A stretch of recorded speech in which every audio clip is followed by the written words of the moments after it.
On the 22nd of September, Endless Legend 2 is launching into early access, and thanks to the developers giving me early access, I've been able to play that version already and let you know what I think.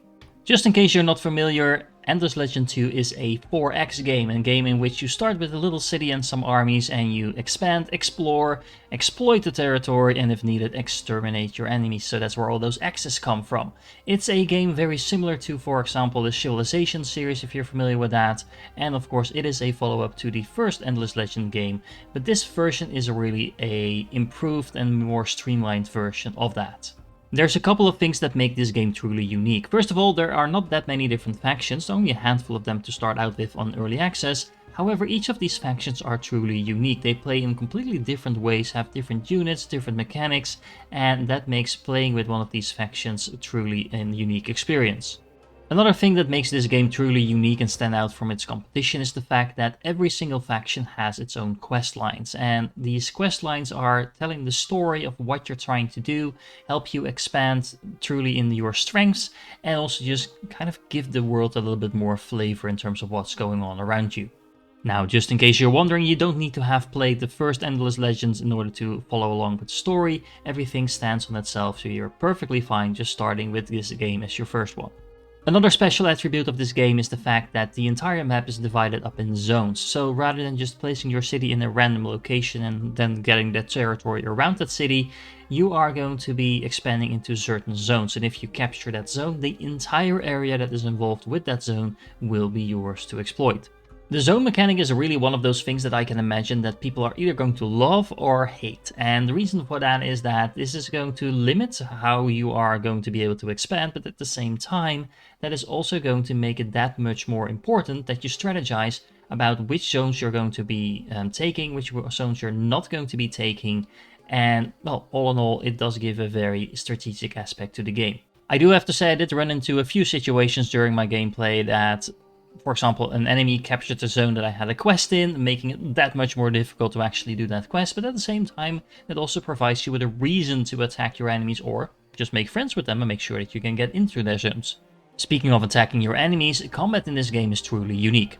You move your units across the map in the form of armies of 4 to 6 units, and every time you attack your enemy with those armies, you're going to be given a choice. You can either do a manual combat, which will place those units on a little representation of the actual location you're fighting, so including the cities, the ridges, the mountains, the lakes, the rivers, etc. that are all on the actual map you're moving across, and then you fight your enemies manually. So you move your units one by one across that map, you attack them with each other, you can use all kinds of special abilities, and that really makes it important that you know how to use your units to the best of your ability. For example, you might have range units that can easily scale mountains, or flying units even that can fly to the back of your enemy's troops and then take down their archers, for example, or you might have these strong tank units that you can place in strategic locations to make sure that you use those ridges and hills and rivers and so on to make sure that your enemy can't actually reach your weaker units. There's a lot of things going on here, and this makes that manual combat a little bit time consuming, but also very interesting. On top of that, there are hero units that are kind of like special units, extra strong units, that even have active abilities that you can use, kind of like spells or even items that they can carry around that can affect combat as well, that can really shift the focus of your combat from one fight to another.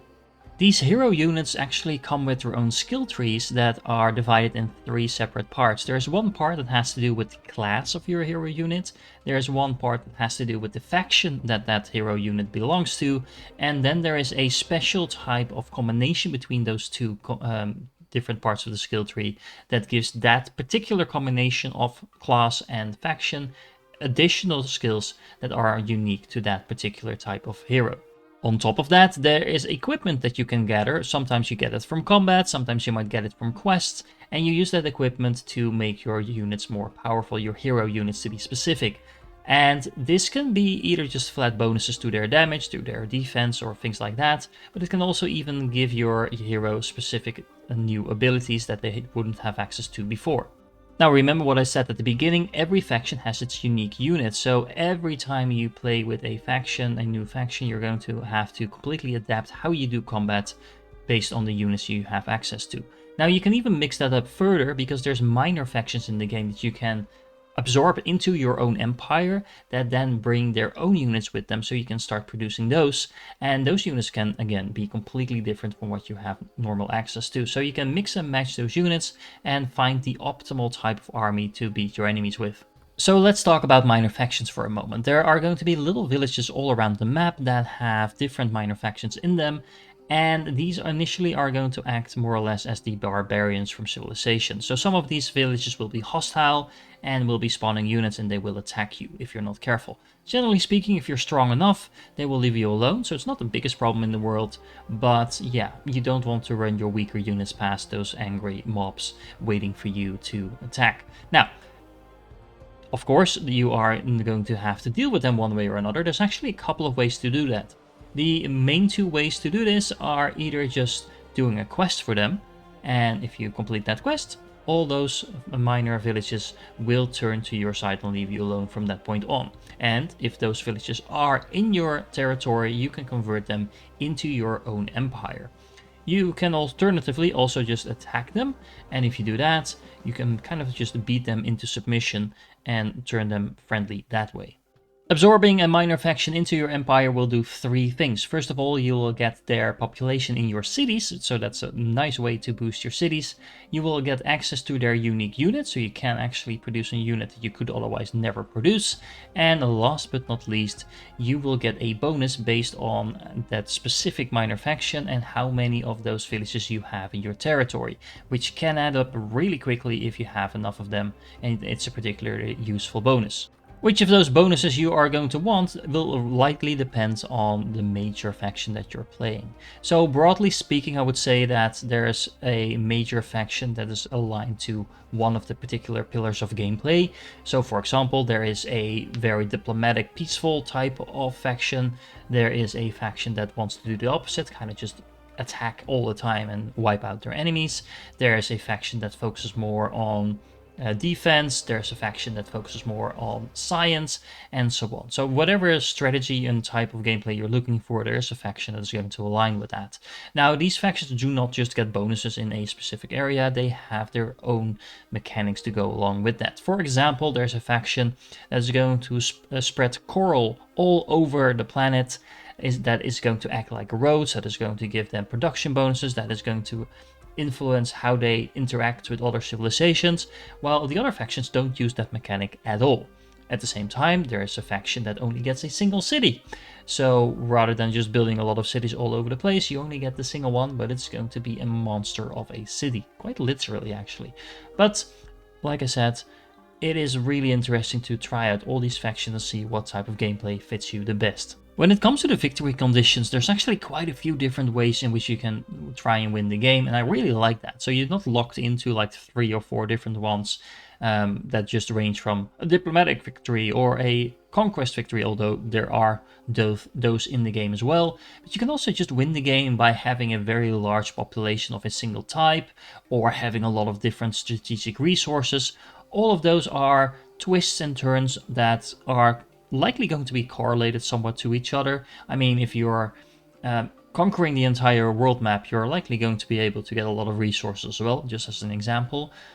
But it does allow you to play the game in the way that you want to play it and win the game in the way that you want to win that game. There's a couple of other mechanics that I haven't touched upon that are very similar to other 4X games. For example, there's a technology tree that will guide you through different eras. And the nice thing is you don't actually need to research all of the technology. You can skip a couple of them, because you will actually move on to the new era as soon as you have completed enough of the technologies from the previous ones. You don't need to get them all. There's also another mechanic called the monsoon, which is going to basically represent the changing of the entire world. The sea level will drop down over time, revealing more of the map, triggering new events, and leading to completely new strategic decisions that you have to make. At the same time, there's also creatures coming from underground, from rifts, that will harass you and that will be very strong, so you'll need to deal with those. All in all, those are very new and interesting mechanics that really tie into the story, but also allow you to kind of shake up the game once you're getting a little bit further in. So even in the end game, those mechanics will keep things interesting. Now, all in all, I do have to say that I really liked playing this game, but it is not without its fault. So, for example, the quests that I mentioned before are definitely a unique selling point and a lot of fun to play through the first couple of times. But if you play the same faction over and over, I can see this getting a little bit tiresome in the long run. As I mentioned before, the spawn location where you start out can also really impact the overall experience of that particular game. However, the game does try to combat this with giving you a bonus on your city if you don't settle on the first few turns. So every turn that you decide to keep wandering around the world before settling your first city will give you another turn of bonus on the city once you do actually settle it. So kind of a catch-up mechanic. Now at the same time, that bonus is not that large that it's going to completely compensate for the lack of time, so you do typically just want to settle as soon as possible. Ideally, I think, still on the first turn, but still. Last but not least, keep in mind that this is going to be an early access version, and I had the early access version, in which there were still a couple of bugs. So I ran into several quests that had still a buggy text, some placeholder text even. There were a couple of quests, especially during the late game, that kind of got stuck for me. So I got stuck in a loop trying to have to click through a quest several times before it actually registered completing. There was one quest in particular that I had to complete, I think 3 times in 3 separate turns in order for it actually to register, but the large majority of quests was working just fine. I just want to be very clear up front that this game might still have some bugs in it. All in all, it was very playable. It didn't crash or anything like that, so as it stands for an early access game, it feels like it's just a full release. It's just something that will be continued to be worked on. So what's my verdict? Well, first of all, I have to say this is a definite improvement over Endless Legend 1, at least in my opinion. I also played that game and it was a little bit too clunky for my taste. Couldn't really get into this. This game is a little bit more streamlined and I really enjoyed playing it just from the first game straight on. So it's really easy to pick up if you have a little bit of experience with these types of games. It can be a little bit overwhelming, I think, for less experienced players, but if you just play on a lower difficulty, it is very forgiving, so you can really get into the game like that. The quest lines are really interesting, the story is done really nice. I do like all the different units and the different mechanics. All in all, those are really well done. And again, there's more to come even, so it's not the worst investment to make if you do like this type of game. As always, I am really interested to hear what you think of this game, and of course if you've watched this review up to this point, make sure you give it a like, because that really helps me out as well. Consider subscribing to the channel. I will be making guides on Endless Legend 2 as well, so in case that's interesting to you, again, please subscribe to the channel. If you're still here, you are awesome, and I do hope to catch you in the next one.